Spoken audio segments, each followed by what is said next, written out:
Hello friends, कैसे हैं आप सभी। होप्स हो कि आप सभी लोग बहुत बढ़िया कर रहे होंगे अपनी लाइफ स्टाइल में। मैं बताऊं, मैं भी बहुत अच्छा हूं। मेरे मित्रों, आज फिर CKD stock market news channel पे आप सभी का बहुत बहुत स्वागत है। सबसे पहले आज मैं कुछ म्यूचुअल फंड्स की चर्चा करूंगा। यहाँ पर एक बास्केट बनाने की कोशिश करेंगे, कुछ कैटेगरीज की डिफरेंट डिफरेंट कैटेगरीज के बेस्ट म्यूचुअल फंड्स की बात करने की यहाँ पर कोशिश करेंगे।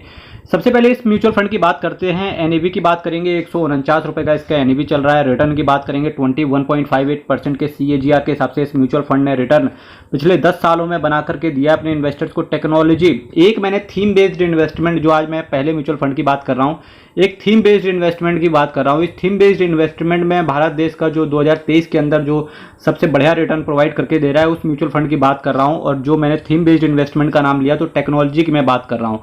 वैभव दुसाद साहब आपके फंड मैनेजर रहेंगे, यानी कि जो पैसा आपका मैनेज करेंगे, किन शेयर्स में आपका पैसा लगाना है, कहाँ कहाँ पैसा लगाना है, कौन से शेयर्स परफॉर्मेंस नहीं दे रहे हैं तो उनसे एग्जिट ले लेना है, ये सारा काम वैभव दुसाद का है। इसके लिए ये आपसे एक्सपेंस रेशियो की चार्ज करेंगे, अभी मैं बात कर लूँगा इससे related.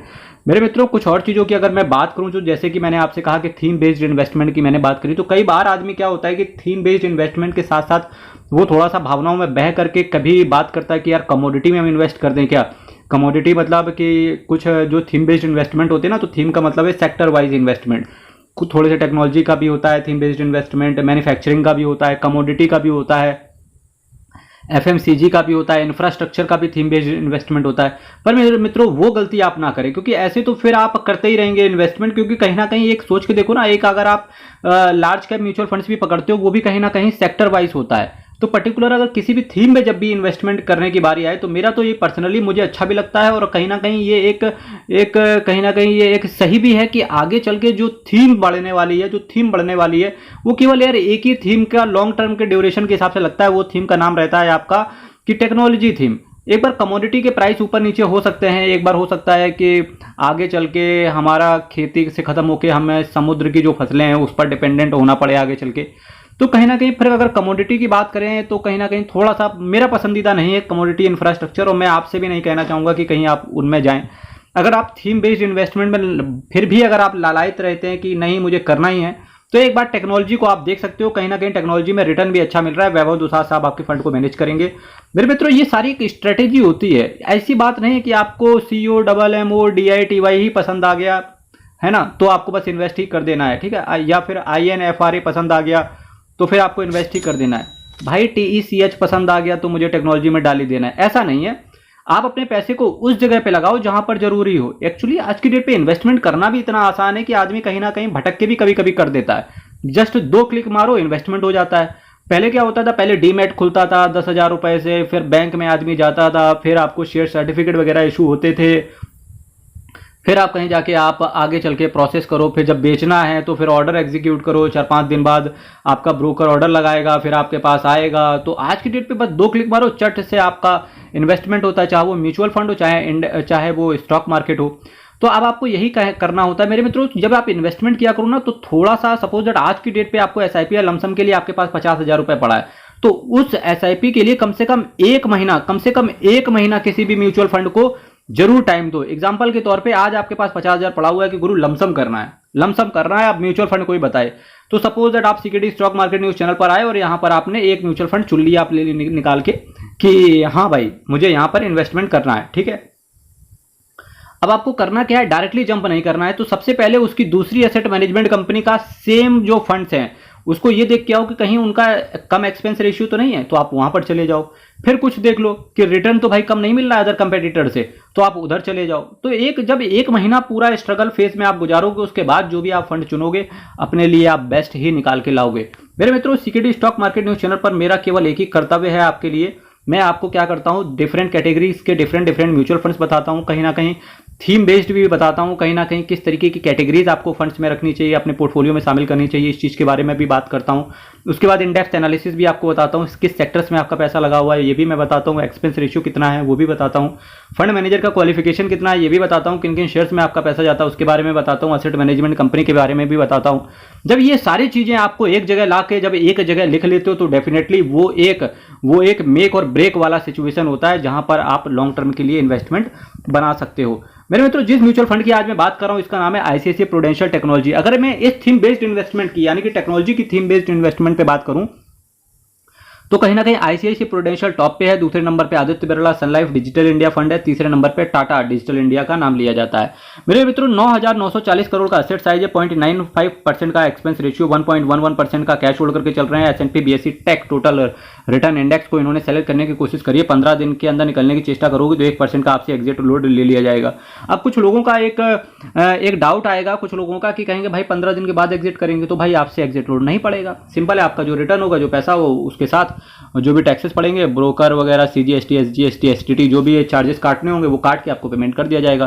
Technology, communication services, energy, capital goods जैसी कुछ दिग्गज सेक्टर्स में आपका पैसा रहेगा। इसके साथ साथ इन्फोसिस, TCS, भारतीय एयरटेल, SCL टेक महिंद्रा जैसी कुछ दिग्गज कंपनी में आपका पैसा जाएगा इस फंड के थ्रू। चलिए नेक्स्ट म्यूचुअल फंड पर चलते हैं।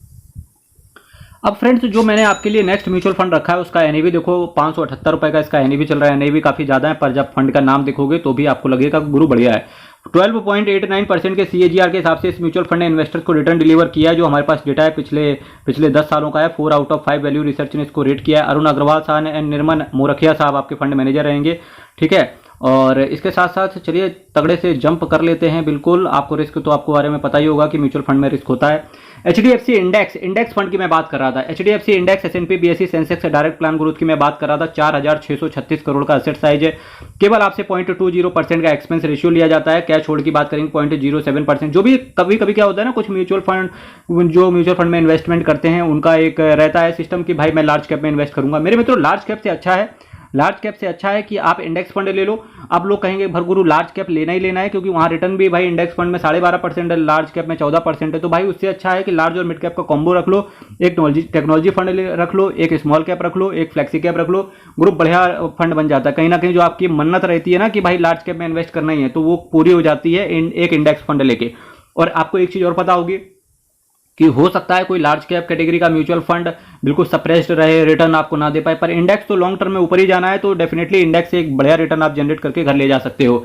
बस क्या होता है कि इंडेक्स फंड में कम से कम आपको 30 से 35 साल रुकना ही पड़ेगा। और मेरे ख्याल से किसी भी म्यूचुअल फंड में अगर आपकी SIP चल रही है तो डेफिनेटली 15 से 20 साल जरूर रुक के जाना, क्योंकि तभी आप एक कल्पना कर सकते हैं कि हैंडसम रिटर्न आप भी कमा के ले जा पाओगे। नहीं तो यही कहोगे कि गुरु 2080 में बैठ के आप यही कहोगे कि भाई साहब मैंने भी 5,000 रुपए डाला था, काश मैंने रोक लिया होता तो आज की डेट पे 5 लाख रुपए के म्यूचुअल फंड से मैं बेच रहा होता। ये मैं बात कर रहा हूँ कि सपोज 2080 में हम लोग बैठे हैं, ठीक है। फिलहाल हम लोग 2023 में come back to the point. अब कुछ लोग को लगेगा कि भाई ये तो एयर एंड फायर वाला सिचुएशन हो गया ना कि हवा में बातें उड़ा रहे हैं। पर मेरे मित्रों, पर मैं आपसे एक चीज कहना चाहूंगा, सपोज दैट आज आप ये नहीं सोचते हो कि कहीं मैं 1992 में वापस चला जाऊं और इन्वेस्टमेंट करके आज की डेट पे वापस आ जाऊं। तो 1992 में कोई अगर वहां पर शिवम पांडे बैठा होगा, अगर उसने वीडियो बनाया होता तो आज 2023 में गुरु यही शिवम पांडे बैठा है, ठीक। तो हो सकता है मेरे एंसेस्टर्स ने पैसा लगाया होता तो आज मुझे मिल रहा होता बढ़िया, या लगाया होगा तो मिल रहा होगा, या लगाया था तो आज मेरे पास है, ठीक। तो इस तरीके का सिचुएशन आप सोचो प्रॉस एंड कॉन्स। देखो 2021 आया है, ठीक, आके गया था, तो 2023 भी आ गया। 2023 आया है तो गुरु 2100 भी आएगा, ठीक। ये आएंगे सब, लेकिन क्या है कि बारी बारी से आएंगे, जब उनका टाइम आएगा तब वो आएंगे। लेकिन हमें प्रोएक्टिव बेसिस पे इन्वेस्टमेंट करना होता है, रादर देन की, है ना, कि बस हम क्रिटिसाइज करें किसी चीज को। क्रिटिसाइज करना वैसे भी गलत होता है। S&P BSE Sensex total return index को इन्होंने बेंचमार्क के रूप में लिया है।